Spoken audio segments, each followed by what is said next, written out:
Yo, yo, yo, historical people. Welcome. Today, quickish video on halberds, polearms, fucking anything with a spike on the end, reasonably. The mechanics of how they work, because I'm obsessed with mechanics. Okay.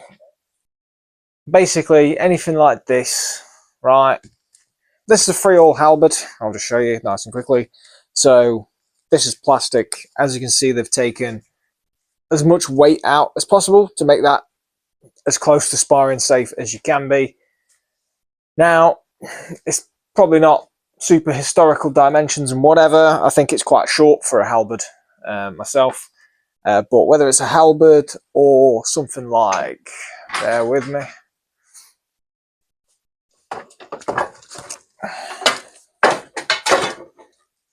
Your pole axes, things like that. Even just ever so simply a quarterstaff. So, big stick, right? See all this stuff. Now I do like spinning the quarterstaff around. I think it looks amazing. It's really cool, first of all.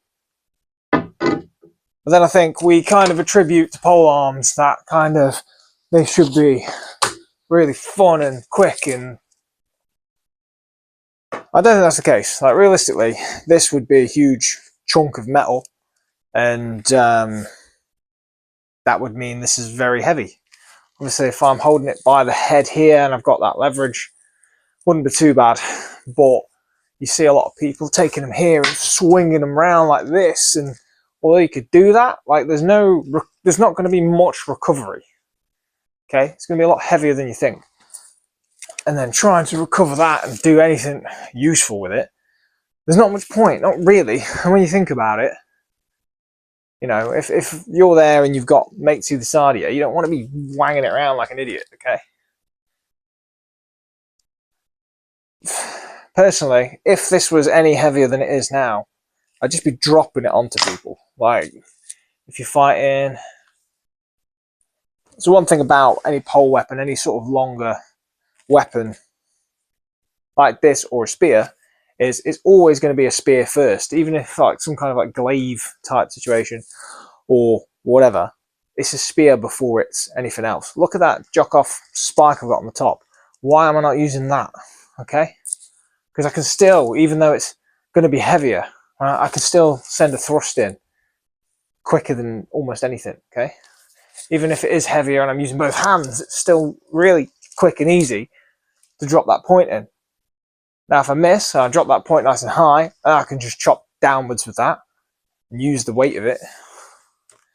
But I see a lot of stuff online, and to be fair to the guys, they're doing these like stuff like this, and the idea is that bang, they hit that, and the motion of the other person hitting my stick sends it round. Nearly broke a light. So in theory, like, you know, I'm using the force of my opponent against itself, blah, blah, blah, sounds really good. Because anyone that ever did karate, that's what we were taught. Use your opponent's force against themselves more. But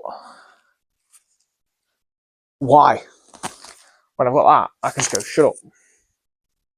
Obviously, a lot of people that you do see doing this kind of thing online, they'll be fighting in full harness or full armor or whatever, so fair enough, maybe you do need that extra strength to get through, but in the practices that we do, it's all unarmored, obviously wearing armor, but you score as if you're not wearing armor, so like a hit anywhere wins type of thing.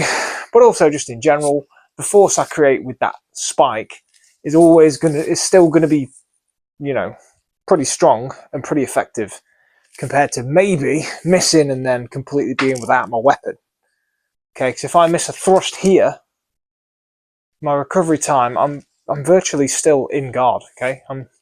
There is no recovery time, I'm recovered almost already. All I've got to do is pull my hand back, and I can start doing it again. Whereas if I do big swings over here, yes, I could recover from it, but look how open you leave yourself on the side. Ooh. It's just bad juju, man. It's not the most effective thing you could be doing. You want to maintain a nice strong guard, and yes, it's boring, but oh, poke. You have got, well, not that bit, that shouldn't be there, but you've got these elements on and around the spikes of the little axe head and the little grooves and stuff that you see there. These are really good for controlling other people's weapons. So if it's me versus a spear here or another halberd, I can knock that up and I can catch their spear with the top section here, or pull the shield with the hook, things like that. So I've got a lot of control elements here, right? And personally, I find these work better as almost like you're fishing. That sounds stupid, but I've got that spear, or I've hooked that shield, and now I'm in, as opposed to just going bang, bang, bang, which probably works as well eventually, but I can send that out and then start catching other spears, or if I'm playing defensively back here, catch a spear up here and then send it out. So yeah, you could use the axe head like that. But let's keep this thing, firstly keep the damn thing forward and use that range that a pole weapon gives you. Because there's no point having a pole weapon and using it as short as a normal sword would be. Just my thoughts. Maybe I'm wrong. But hopefully that kind of might have helped one or two of you with your life choices. Obviously, do what you want. So if you want to sit back and do this, whatever, it's all about having fun. But yeah, I just don't think it's as cool as it should be.